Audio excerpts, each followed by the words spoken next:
So it's a whole like interactive movie. Like you get this big theater, it's 3D, so they act like they shrink you and stuff's running around, right? But Yeah. the thing that got me, it was the first time I've ever, you know, have that fight or flight ideal. Absolutely. So I'm usually the fight type. I'm usually like, yo, I feel like I can talk myself out of any situation, but I'll definitely fight anybody. It doesn't bother me. Once you get punched in the face, once you realize it's not that bad, so you don't get scared of fighting. The first time I ever hit flight, son, they shrunk us in the joint, right? So we were running around this little screen with 3D glasses on like we're small, and they brung a snake, like a snake went through the screen, this big-ass python. I'm like, oh, I know it's fake. I ain't tripping. I know it's going to jump out at me. I ain't tripping. Yo, the seats that we were sitting in, now mind you, in Orlando, everybody's got shorts, flip-flops, and all that stuff on. It's the late 90s, you know what I mean? You ain't in your bag yet with style. You just trying to, you know, you running around at parks and all that stuff, so I had some flip-flops on. So the seat made it feel like something grabbed your ankle. Son, I took flight out of there, yo.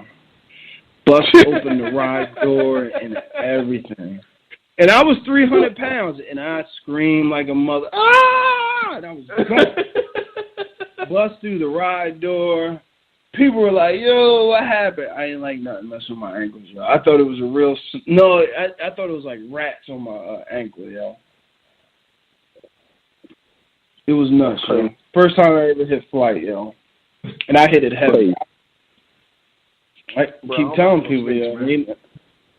What'd you say? I said, I don't do snakes, B. I don't do You snakes. from the country, yo. You supposed to have snakes everywhere, man. Nah, B. Nah, I don't do no snakes unless they on my boots. That's it. That's the only place I want to see the snake is on my boots, man. Yeah. I wouldn't mind some nice python shoes for the work. But yeah, man. So we're going to go ahead and wrap this up, man. It's been good rapping to you, man. Been a good 45 minutes. First good night. Feels good. It feels good to be back. We didn't touch on a lot of stuff. I want to touch on your conspiracy theories, man. Yeah. Because you talk a lot of craziness. Well, I tell you a lot of truth, man. We'll definitely get into that. We definitely need to talk about Black Panther next week. My boy hit me up. So, man, two things. Go ahead. Go Patriots. Oh man, I'm immediately had to go ahead and mute that, man. Yo, look, I usually let people speak their free mind around here. I let people do what they do. But it's 4 days before the Super Bowl. If you ain't rooting for the Eagles, cool, do you? But I ain't going to be hearing all that Go Patriots in my ear, yo. It just ain't going to happen. All right, Brother Henry, I brought you back. You all right? Do I got me again, yo? Yeah, we good. So you got that bullshit one thing out your way. What else you want to say? Go Patriots. You don't fucking... And I'm done. You went. Definitely mute you again. Definitely mute you again. But yeah, next week we got a lot of stuff. I definitely want to get into the Trump thing on a light note. I mean, I know you're more political than me about everything that's going on. I mean, when Trump got elected, like it's weird how I am. I never put too much faith in the presidency. It just doesn't seem that, as fucked up as it sounds, the presidency just doesn't seem that big of a deal to me. True story. The night when all the election stuff was going on, like all the numbers were coming in, but it was like 10:30 at night, and I get up at 4:30 in the morning. I was like, yeah, I'm going to sleep. Man, I slept like a baby that night, and I woke up and my wife was up like 3 o'clock in the morning. She was like crying. I'm like, what the hell is wrong with you? She said Trump won, and I was like, so what the hell is wrong with you? Like, I just can't do it. I literally couldn't figure it out. I was like, so what's wrong with you?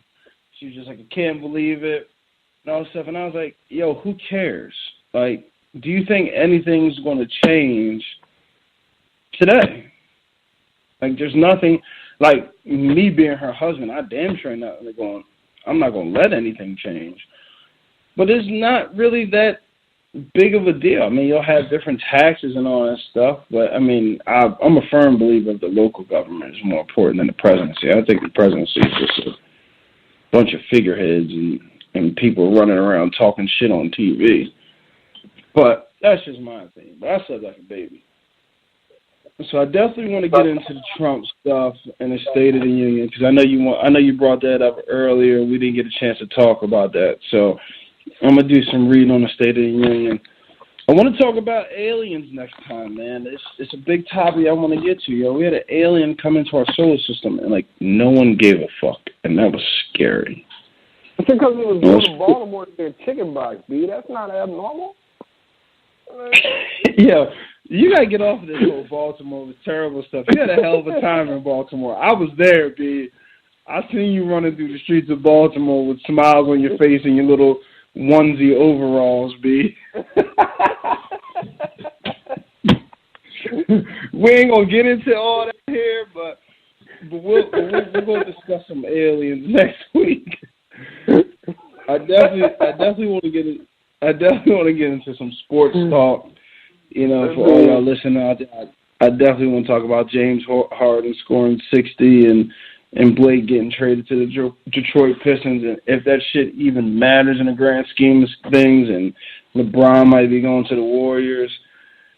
What? Again, they talking about LeBron going to the Warriors next year if they can clear out a max contract. But we'll talk about that because I don't believe it. I think it's just posturing. Because I want to talk about all the implications that will come with that. Like I said, so my boy hit me up. Well, he didn't hit me up. He was on the radio. I got a guy that my wife's friend DJs does a hell of a job. And he said his statement. So the whole thing with the Grammys, we could touch on the Grammys. I never understood the big deal about it. It's a bunch of people voting on a bunch of albums saying they're the best, and you don't know who the people are. So I don't know why that makes a big deal. But he was talking about how Bruno Mars swept all the awards and how he gave a shout out to Teddy Riley and all that stuff. So he's playing all Teddy Riley this afternoon. And then at one point he said, "Thank you, Teddy. You're one of the GOATs." Think about it. Teddy Riley saved MJ's career. I said, damn.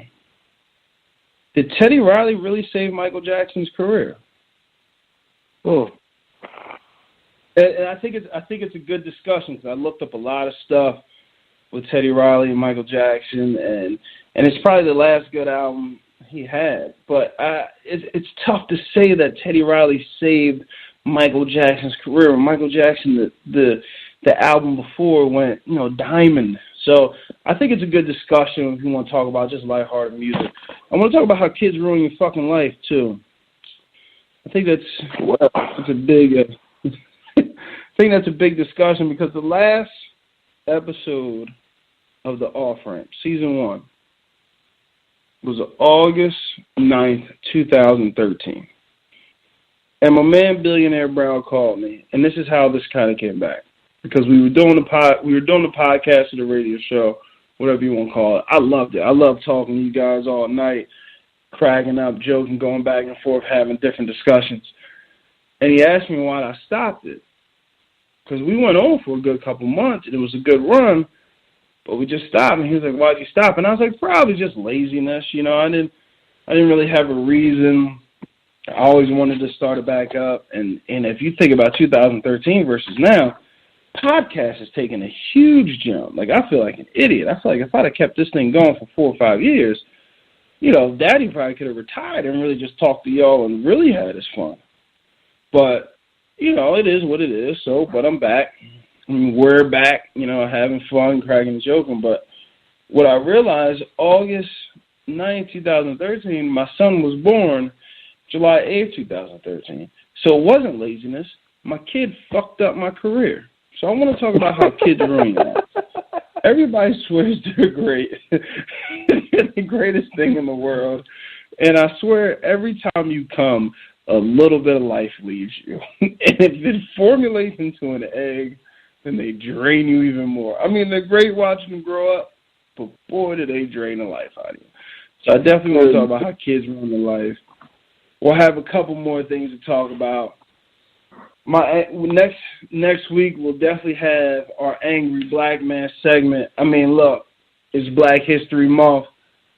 We definitely got a lot of things we need to talk about. My man got a couple things to say, so we definitely going to drop that next week. I got some words of inspiration from my man, Petrago. He's going to come through and bless us every time we leave. Bless us with some good vibes every time we go out. So we're going to have that coming next week. Make sure you join us next week. Man, it feels good to be back.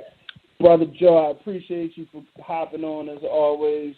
We'll get this a little bit better organized next week, but it feels good to be back, man.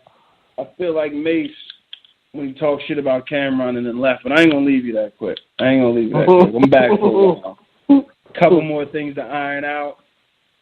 And we're going to be here for a while, man. Hope to hear y'all next week. Hopefully y'all join us and enjoy the show. And again, this is a show for the people, by the people, because it embodies the people. I'm not here to talk to y'all. I want y'all to talk to me. It's been a pleasure, and we'll get up next time. I'm fired up and I'm ready to go. I'm fired up and I'm ready to go. I'm fired up and I'm ready to go. This is the Billionaire Brown Experience. Let's go.